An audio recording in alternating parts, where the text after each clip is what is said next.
Hi, today I thought I'd show you how I use AI to critique assessments and activities and make sure that they're aligned to objectives, to make sure that they're measuring what we said they're going to measure in our course maps and in our overviews and elsewhere in the course. So today I've got a couple things ready, and you're going to need to get your materials together as well. I have my activity here, or assessment. It is a discussion.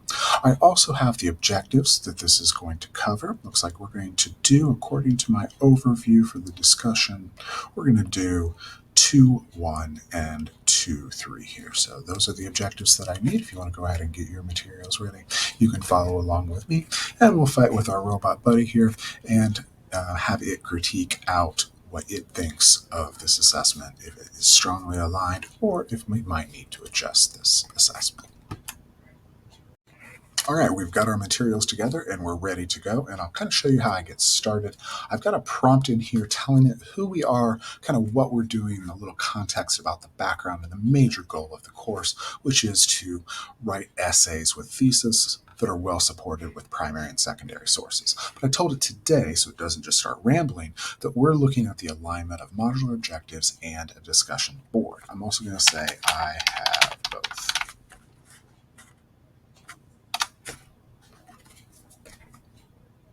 So it's asking me to go ahead and share those. It even says start and end if I have long things. So I'll go ahead and do that. So I'm going to copy the discussion, and I'm going to go ahead and paste that in. That's that part. The next thing I need is my objectives. I have those in the tab right here ready to go. And it looks like we're looking at, according to our overview table, 2.3 and 2.1. So I'm going to go ahead and get all the objectives.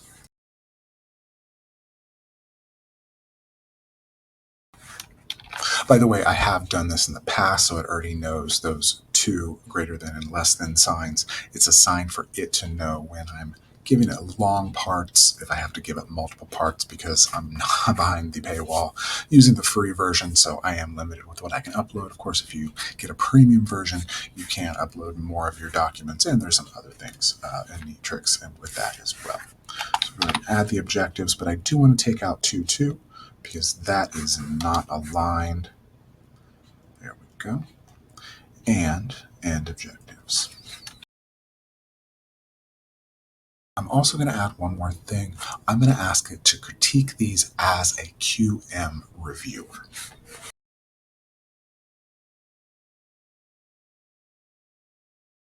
We'll see what it does for us.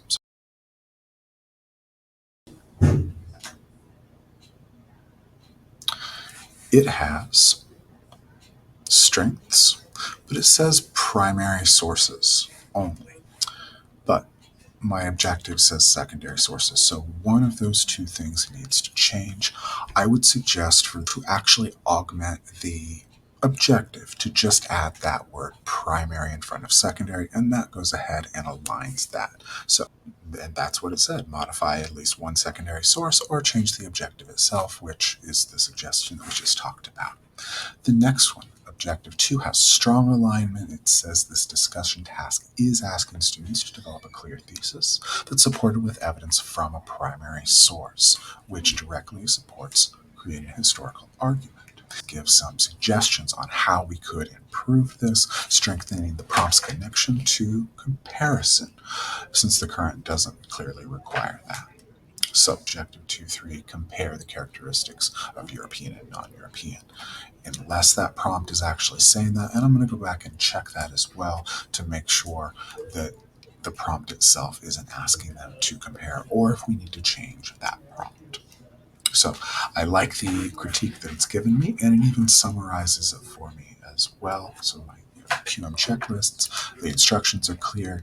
It's partial alignment, strong, but it's still weak for that 2.1. It might even be weak for 2.3 unless it's actually demanding that they compare or contrast in that discussion prompt. This is kind of how I check my assignments to make sure that they're aligned. It's not that I'm having to do the work for me, it's just giving another set of eyes that if I'm doing my work, which I do my best work at 3 a.m. to about 5 a.m., I don't have to bother somebody else with this. I can get an immediate feedback and kind of argue back and forth. So I'm actually going to argue back and forth here.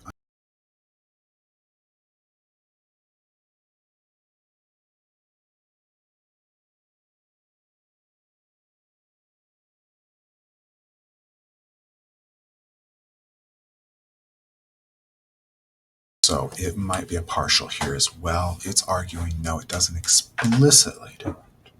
And then it gives me some feedback on that. I'm going to go back and now and look at the discussion itself and kind of see with this in mind, is it doing that?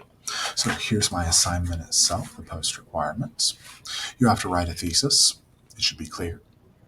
The thesis should be your first sentence, and you should present an argument. So what are the sources about? Who wrote the sources? When was it written? And what impact did it have? I'm still not seeing, so I'm going to go ahead and read through the rest of these very quickly. Feel free to as well. Highlight them so we can see them easily.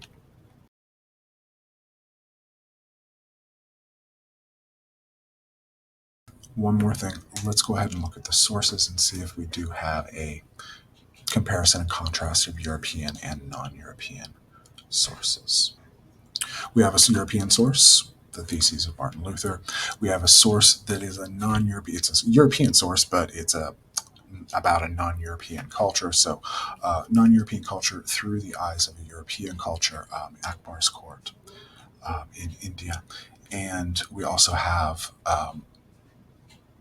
another European source looking at a non-European, well, depending on how you view the Ottoman Empire, European or non-European, it can kind of sit at both worlds. But students would actually have to talk about two of those. And as I look at those discussion assignments, does it actually ask them to look at two? Using at least one.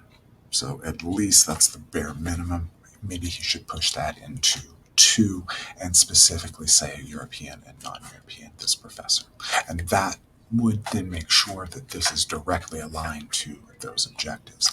I like it. It sees things that maybe I don't, especially when I'm getting eye fatigue at looking at a lot of assignments and assessments and questions. It can help me analyze these very quickly. But did you notice I also had to go back and make sure that it wasn't fooling me, that the objectives was what it was saying, it didn't change the objective on me, and that it gave an honest analysis of the assignment. I hope you enjoy, and I hope this helps you get ready for a QM review and that self-review as you check to make sure your 3-1, your standards 3-1 and 5-1, where you make sure your objectives and your assessments are aligned, and you make sure your assessment activities and your objectives are aligned as well.